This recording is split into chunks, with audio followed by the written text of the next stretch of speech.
tell you a story.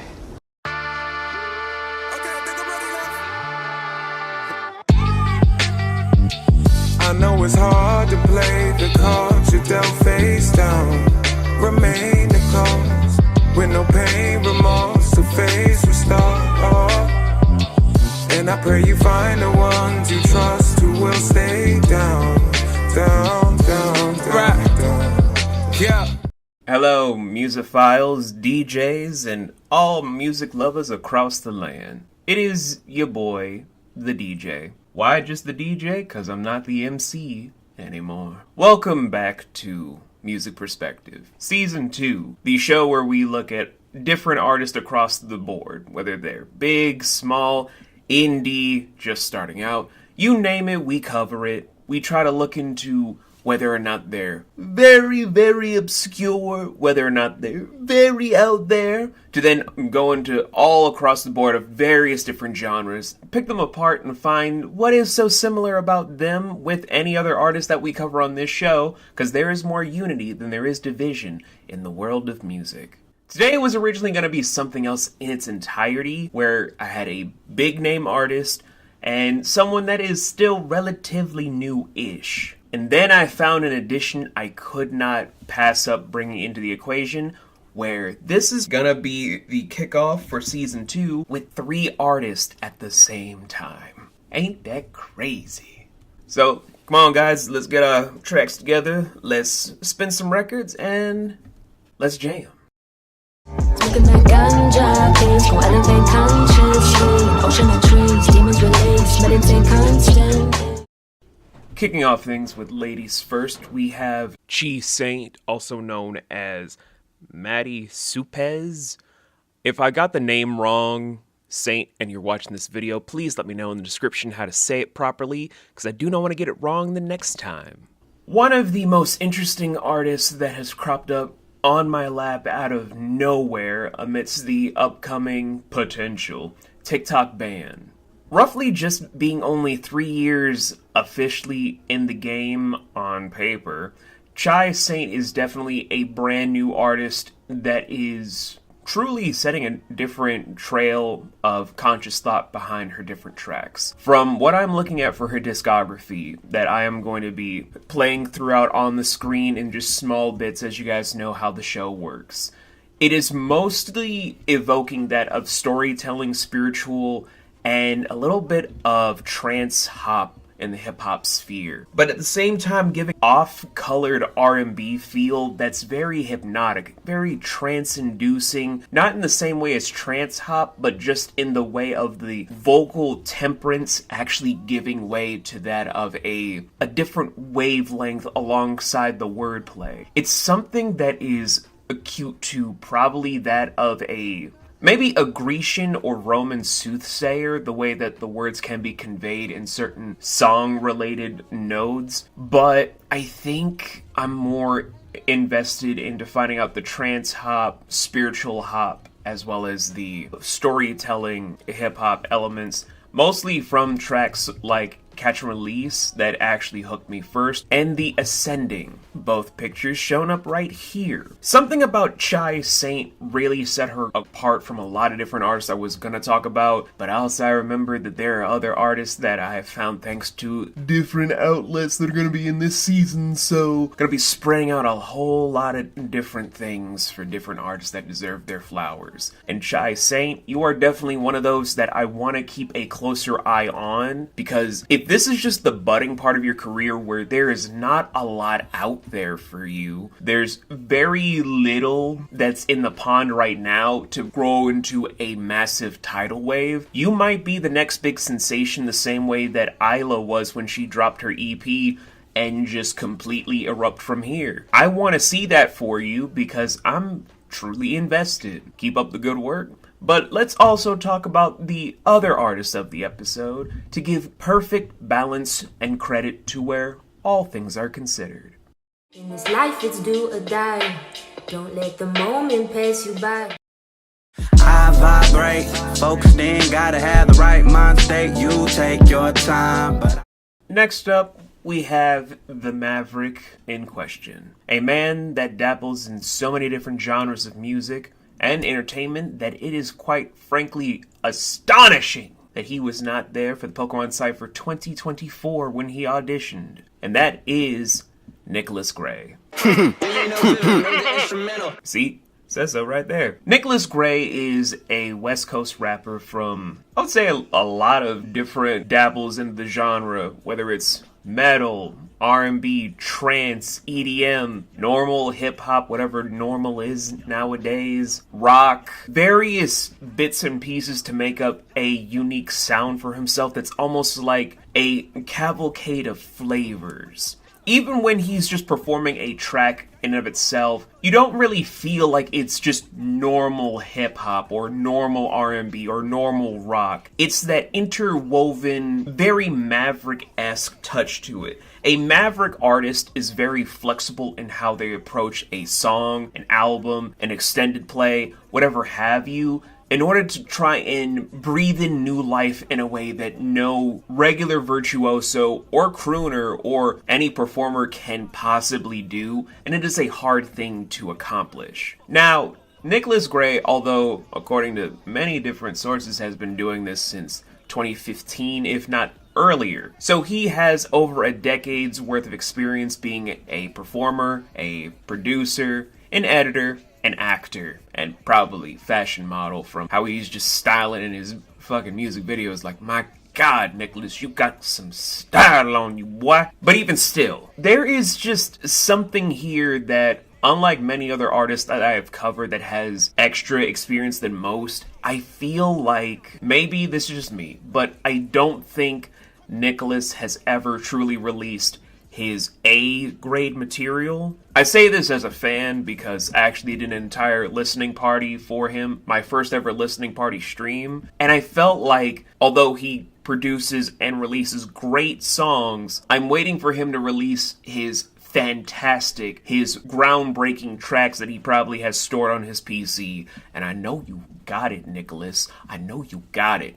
Do not say that you don't have it, sir. I will literally blast your music all over my state to make sure you drop those fantastic tracks, motherfucker. For anyone that's looking into other tracks from Nicklaus Gray, some of my favorites are Reset, Distance, and it's kind of grown on me. It took a little while, but Tusk from one of his latest album EPs, whichever one you want to title it as, A4E. There are other tracks, mind you, that are just as good. I'll probably be listing a lot of them here on the screen, but definitely an artist that I feel as a Maverick is probably one of the best of our era. And this is from the same guy that started off, at least in my research, as KIT auditioning for Team Backpack. Like, my man was spitting ever since then. How do you keep going like this, my guy? God damn!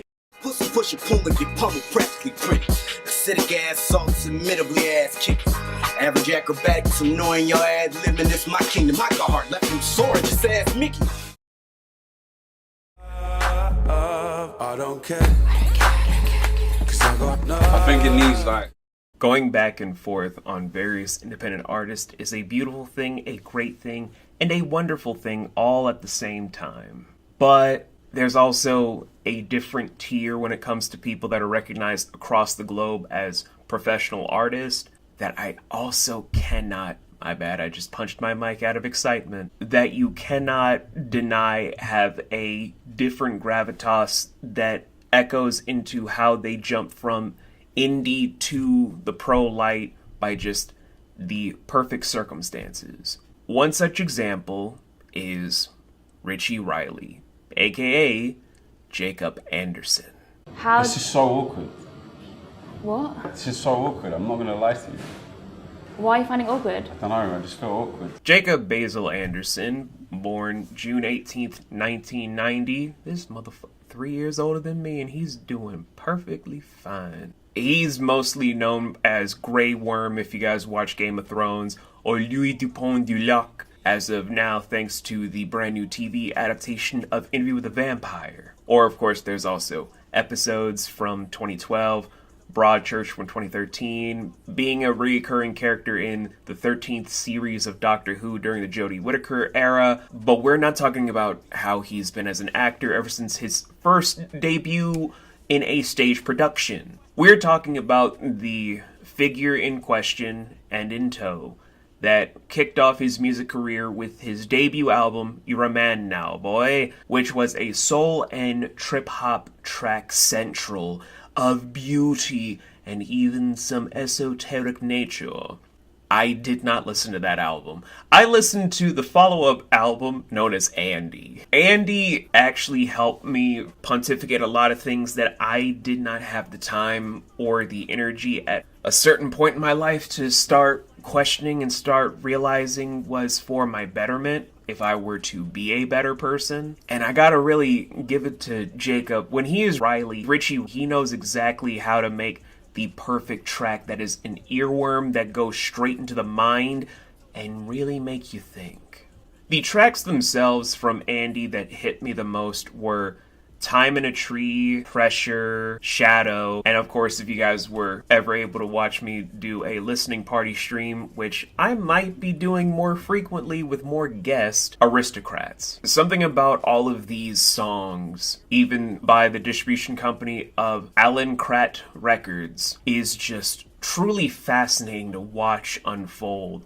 And it's kind of crazy that although the album itself was released in 2020, Time in a Tree being released in 2018 set the notion for everyone about the budding crop of great music that will be coming out from a 12-track set list that really took off like wildfire. Something about how Raleigh Ritchie knows his exact audience to make a soul-based avenue with trip-hop frequencies bouncing off is a masterclass in merging so many different ideologies and honestly musical footprints that it is astonishing that people only see him as an R&B performer. The man has so much talent behind him, it is scary. But he's also gone from just being a little indie person that was on YouTube. You might have heard him on Game Grumps or in his own little YouTube channel or doing some stage productions like I said before, to being this monolith of a figure for people that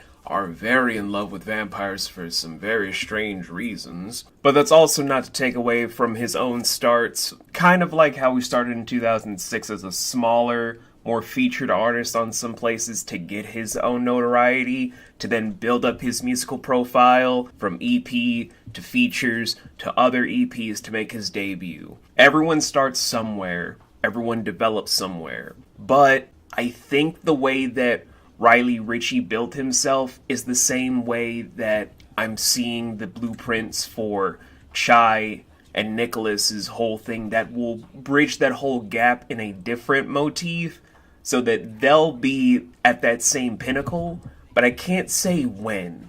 The timing for music is different for every artist. It's like seasons. Riley's came at a wake where when Jacob gave birth to Raleigh Ritchie, the time was then and there to capitalize, let it flourish, and now he's creating a brand new EP for 2024-2025 that was in development then, probably going to be released in 2025.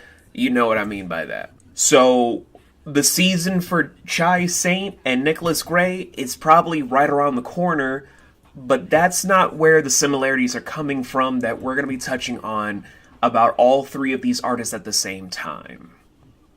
So, When you got love, I don't care, 'cause I got nothing left to lose.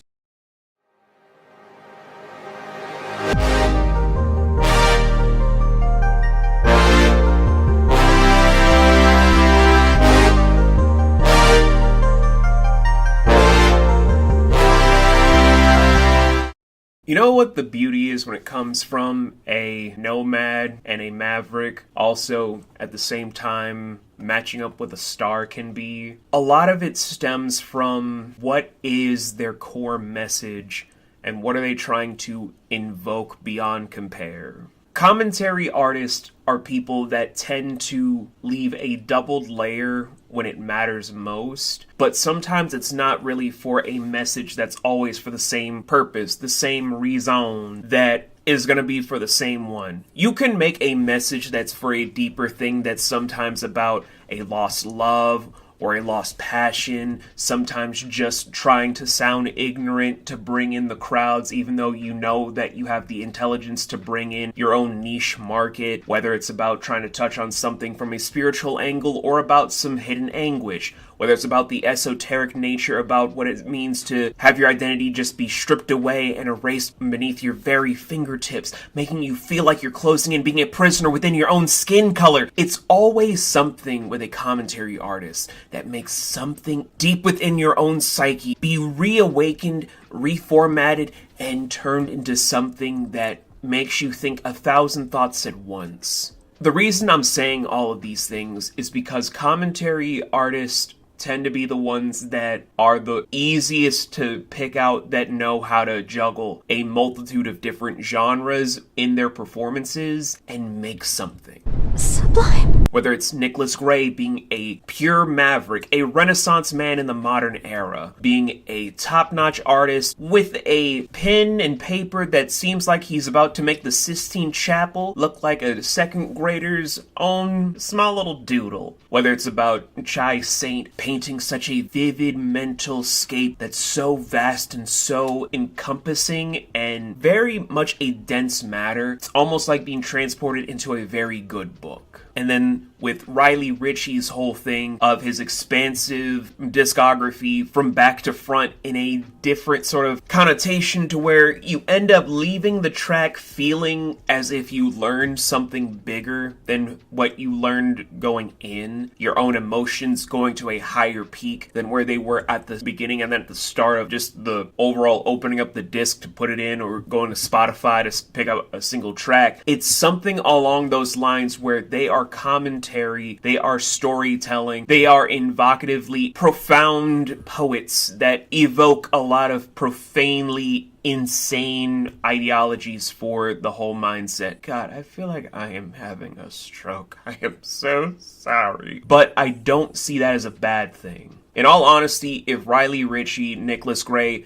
and Chai Saint were to get on a track together, not a full album, just one track together, I think it would be probably the most mind-blowing experience to see just how they would ride a singular instrumental and beat together to construct a brand new song that I've never really considered. Much like how when Queen Herbie had Blimes and Gifted Gab on a track with her of Mozart, or when Isla was able to team up with Method Man for her own interpretation of Casual's Everything Around Me. Different artists bring out something profoundly beautiful with one another. To at least preference this before I continue on, I will just reiterate a small thing. Not every combination works out correctly. Certain combinations don't work out well. We have seen this happen numerous times. But I'm just saying, in this instance, that is insane when you get the right combination. It may not happen in our lifetime. It probably won't happen for any of our lifetimes to see something like this. But if it does happen in, say, the next 20 to 30 years, Nicklaus Gray and Chai Saint get a call from Raleigh Ritchie's people saying, you guys are going to be on an album together, just for one song. Can you submit your stuff for it? If that were to happen, I kind of can see something beautiful coming from it. What it would be, I have no idea. But I welcome the idea for it because, like I've always said on this show, even in season 1, the possibilities are endless to make a great song together rather than going against each other. Because we're all able to eat at the same table, to eat from our own plates, but it's not impossible for us to share our own meal with one another when we have it. We just need to find the time to actually extend a hand and say, hey, you want a slice of this bigger meal I got to go with your meal? And we'd probably be a lot better off. That's not just for music. I mean just in general. But artists, am I right? We're very, very petty bitches. Don't wanna feel bad for doing good.